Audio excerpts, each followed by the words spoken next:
Oke, bismillahirrahmanirrahim. Assalamualaikum warahmatullahi wabarakatuh. Di sini, saya perkenalkan diri. Saya Febriana Syarifsalan dari kelas 4A. Saya ingin menjelaskan sejarah tentang dinasti Umayyah ataupun bisa disebut dengan Bani Umayyah. Bani Umayyah itu atau kita bisa disebut dengan Khalifah Umayyah adalah Khalifah Islam yang pertama setelah masa Khalifatul Rasyidin yang pemerintah dari tahun 661 Masehi sampai dengan 750 Masehi Damaskus. Nama dinasti ini dijuluki dengan Umayyah bin Abdul Syams, kakek buyut dari Muawiyah bin Abu Sufyan. Sistem pertahanannya itu monarki. Pendiri dan khalifah pertamanya adalah Muawiyah bin Abu Sufyan. Pada latar belakang berdirinya peristiwa latar belakang ini dinasti Umayyah, yaitu ada suatu peperangan yang disebut itu Perang Jamal, perang antara kelompok Aisyah, Zubair, dan Tahla dengan kelompok itu pendukungnya itu yaitu Ali. Merasa kalau Abdul bin Zubair, putra dari angkat Aisyah, yang menjadi khalifah, ataupun provokasi dari Abdullah bin Syaba. Selanjutnya yaitu ada perang Siffin, perang di mana itu di antara kelompoknya itu pendukung Ali dengan kelompok Muawiyah, dan ini di latar belakanginya itu dari jawaban Muawiyah atas utusan yang dikirim Ali bin Abi Thalib dan Kufah yang bernama Jarir Abdullah Al-Bajali. Setelah perang Jamal itu yang diberikan jawaban yang pertama itu Muawiyah itu tidak akan pernah memberi baiat atas kepemimpinan Ali. Sebelum kematian Utsman ditangani secara tuntas melalui jalur hukum. Pada akhirnya jika mengusutan terhadap kematian Utsman tidak juga dilakukan kepadanya, Muawiyah akan melakukan perlawanan. Muawiyah akan melakukan perlawanan. Terus pada selanjutnya Takhim dan Matul Jadal itu pada tahun 36 sampai 30 Hijriah ataupun 656 sampai dengan 657 Masehi, yaitu perundingan itu mengenai kepemimpinan umat Islam antara pihak Muawiyah dan Abu Sufyan dengan Khalifah Ali bin Abi Thalib. Kenapa kita akan membahas kenapa terjadinya tahkim. Yang pertama itu perang Siffin itu terjadi selama sekitar 30 sampai 40 hari, yaitu hampir yang akan dimenangkan oleh pasukan Ali.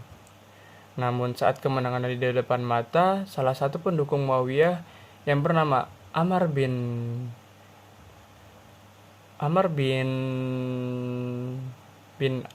As melakukan isyarat penancapan kitab Quran di atas tombak.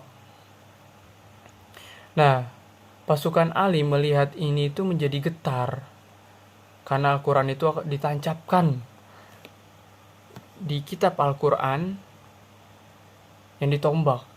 Melalui peristiwa ini kelompok Ali itu menjadi terpecah menjadi dua. yaitu Syiah dan Khawarij. Syiah itu pendukung penuh kekhalifahan Ali. Kalau misalnya Khawarij itu kebalikannya, yang menentang Ali. Pihak Ali bin Abi Thalib itu melakukan perundingan dengan Muawiyah dengan ketentuannya. Yang pertama itu yang diadakan di Daumatul Jannah, kota kecil yang di dekat Suez. Terus masing-masing pihak diwakili dengan 100 utusan. Dari pihak Ali bin Abi Thalib itu diwakili oleh Abu Musa Al-Asy'ari, dan di pihak Muawiyah diwakili oleh Amr bin As. Terus itu terjadinya tahkim, dan isi dari tahkim itu yang saya mengetahui itu yang pertama ada menetapkan bahwa Utsman itu telah wafat teraniaya,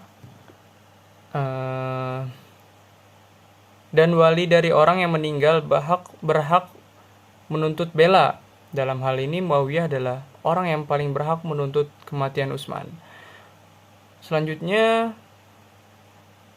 yang tadi yang pertama, terus yang selanjutnya itu yang kedua belah pihak itu sepakat menurunkan Ali bin Abi Thalib, dan pada akhirnya Muawiyah dari jabatannya itu Ali bin Abi Thalib dan Muawiyah dari jabatannya itu masing-masing. Terus selanjutnya khalifah yang akan dipilih selanjutnya itu kesempatan dari seluruh umat Islam dengan mengangkat Muawiyah bin Abi Sufyan.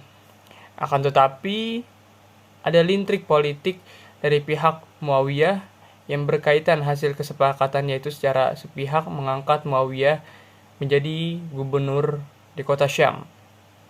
Untuk menjadi khalifah itu menggantikan Ali bin Abi Thalib. Itu isi dari tahkim yang ada 3 poin.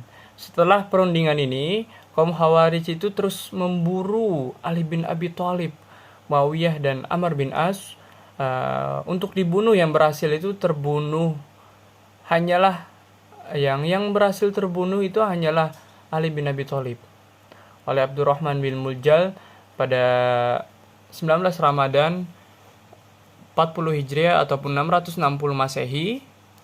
Ketika melaksanakan sholat subuh itu terjadinya pembunuhan. Hasan bin Ali kemudian menggantikan ayahnya menjadi khalifah.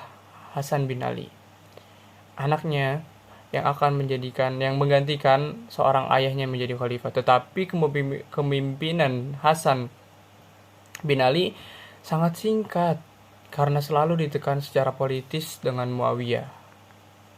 Selanjutnya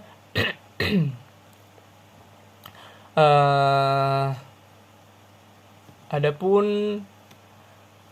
yaitu Amul Jamaah. Amul Jamaah itu dengan jiwa-jiwa yang besar, yaitu Hasan bin Ali menyerahkan tahta pemerintahannya itu kepada Muawiyah. Disertai itu ada beberapa syarat yang saya ketahui itu adalah hanya 3. Yang pertama, Muawiyah harus memberi jaminan keselamatan.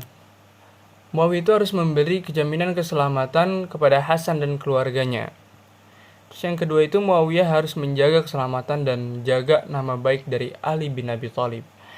Kemudian yang terakhir harus bisa menjaga ataupun setelah wafatnya Muawiyah, penentuan khalifah harus diserahkan kepada permusyawarah semua umat muslim supaya tidak terjadinya konflikan yang itu hanya sepihak. Setelah mencapai kesepakatan ini, Muawiyah menerima syarat tersebut, maka Hasan bin Ali menyerahkan jabatan khalifah kepada Muawiyah bin Abi Sufyan. Oke, selanjutnya dari semuanya sejarah berdirinya dinasti Umayyah itu semua yang ada poin-poin yang tertentu dari seputar dinasti Umayyah. Selanjutnya itu ada yang tadi saya jelaskan, itu dinasti Umayyah, apa itu dinasti, dan yang disebut dari sebelum khalifah khalifahan Umayyah. Terus ada latar belakang berdirinya dari perang Jamal ataupun yang lainnya. Terusnya ada perang Siffin, kenapa terjadinya Kafim, dan yang lainnya. Yaitu selanjutnya ini saya akan simpulkan ataupun bisa dikatakan penutup. Kekuasaan Muawiyah bin Abu Sufyan itu dilanjutkan hingga 14 khalifah yang terkenal dengan dinasti Umayyah. Mereka memegang kekuasaan Islam selama 90 tahun. Oke, saya menambahkan sedikit. Di masa kejayaan Bani Umayyah itu yang ditandai dengan terjadinya kemajuan di antara bidang-bidang. Ada beberapa bidang, ada perkembangan terjadinya pada bidang pemerintahan, ada bidang sosial, ada bidang hukum, ekonomi, keagamaan, hingga pendidikan. Yang pertama itu ada pemerintahan. Ada pemerintahan itu, ada departemen yang mengurasi surat-surat negara,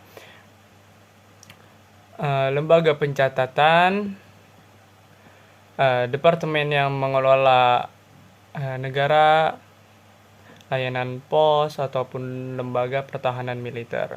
Adapun yang kedua itu di bidang hukum.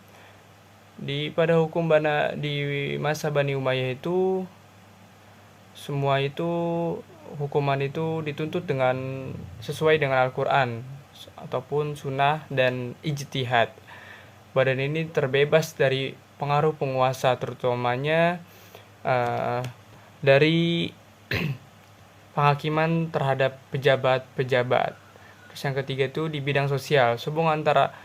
Sehubung sosial itu berhubungan antar bangsa Arab Muslim yang dibuka, begitu pula terhadap negara takluk seperti negara Mesir, Persia, dan Eropa, yang pada akhirnya lahir banyak kreativitas baru di bidang seni dan ilmu pengetahuan.